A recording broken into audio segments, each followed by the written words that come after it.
जो रोड्स हैं लगभग 400 किलोमीटर हैं जिनको हम लोग मशीनरी से क्लियर करते हैं।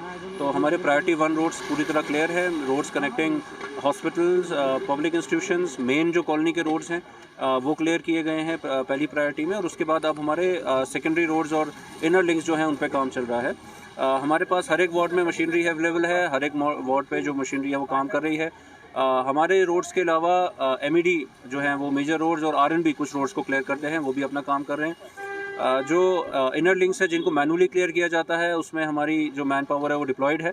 आपने देखा होगा सुबह 6 बजे से ही 5:30 बजे से 6 बजे से वो मशीनरी और मैन पावर जो काम कर रहे हैं।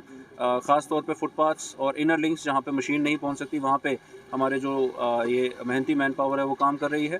और मुझे उम्मीद है कि जो हमारे इवन इनर लिंक्स भी हैं, जो टर्शरी रोड्स भी हैं, वो दोपहर 2 बजे तक क्लियर हो जाएंगे। प्राइमरी रोड्स और हमारे मेन रोड जो हैं वो क्लियर है, किसी तरह की कोई दिक्कत नहीं है। डी वाटरिंग स्टेशंस फंक्शनल हैं क्योंकि पानी जमा होने की दिक्कत रहती है। और वो कहीं पे कोई क्योंकि वो अपग्रेड भी हुए थे, उनमें पावर बैकअप भी है, तो इसलिए वो उसमें दिक्कत नहीं है। और जो डी वाटरिंग पम्प्स हैं वो भी हमारे स्टेशन है अलग अलग जगहों पे, जो मोबाइल पंप्स है। और हमारे पास इमरजेंसी के लिए भी पंप्स अवेलेबल हैं जिनको हम कहीं पे डिप्लॉय कर सकते हैं अगर वाटर इनंडेशन ज़्यादा होता है। प्लस इस बार हम लोगों ने ये भी ख्याल रखा है क्योंकि ये चले कला है और फ्रॉस्ट जमने का खतरा ज़्यादा है, तो मैक्सिमम जो मेन रोड्स हैं, मैक्सिमम जो मेन लेन्स बाय लेन्स हैं, उनमें हम लोग सॉल्ट स्प्रिंकलिंग भी करेंगे इवनिंग में, ताकि जो फ्रॉस्ट है वो मिनिमम हो, पब्लिक को तकलीफ कम हो।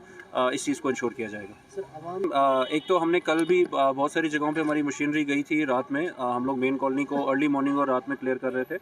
वहाँ पे ये दिक्कत आई कि जो व्हीकल्स वगैरह पार्क थी कॉलोनीज़ की, उनको एक गुजारिश है आवाम को कि वो डेजिग्नेटेड स्पॉट पे पार्क करें, क्योंकि हमारी फिर गाड़ियाँ आगे नहीं जा पाती हैं और मैनुअल क्लियरेंस उन बड़ी रोड्स में पॉसिबल नहीं है और उसमें देर लगती है। बाकी उसके अलावा हमारे, जैसा मैंने आपको बताया कि प्रायोरिटी वाइज डिस्ट्रीब्यूटेड होती है रोड्स और प्रायोरिटी वाइज हम इनको क्लियर करते हैं। अभी जहाँ पे भी हमें कहीं पे इशू आ रहा है, भले ही वो हमारी सेकंड प्रायोरिटी या थर्ड प्रायोरिटी में आता है, बट अगर कहीं इमरजेंसी SOS आता है हम उसको कॉन्टैक्ट वहाँ पे भेज रहे हैं। हमारा कंट्रोल रूम एक्टिव है और पब्लिक से भी फीडबैक ले रहे हैं और वहाँ पे हम लोग मैन एंड मशीनरी भेज रहे हैं, उसको क्लियर कर रहे हैं। तो क्लियरेंस हमारा साथ साथ में चल रहा है।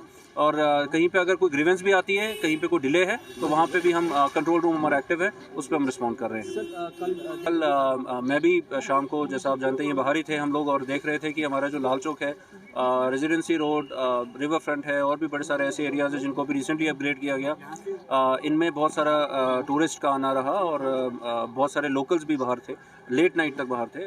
उससे एक तो मोबिलिटी का भी पता चलता है कि स्नो क्लियरेंस भी थी, प्लस साथ साथ में बिजली जो थी, जो स्ट्रीट लाइट्स थे शाम के समय में, वो बहुत ही अच्छा नज़ारा था। स्नोफॉल के साथ साथ जो हमारे स्मार्ट सिटी के प्रोजेक्ट्स हैं वो खिल के सामने आ रहे थे, तो बहुत ही अच्छा रहा। पब्लिक ने भी एंजॉय किया है, टूरिस्ट भी बहुत अच्छे से इसको एंजॉय कर रहे थे। और मुझे उम्मीद है कि एज रिस्पॉन्सिबल सिटीजन्स हम अपनी जिम्मेवारियों को भी निभाते हुए अलॉन्ग विद एडमिनिस्ट्रेशन जो बाकी इशूज़ हैं उसको भी क्लियर करेंगे।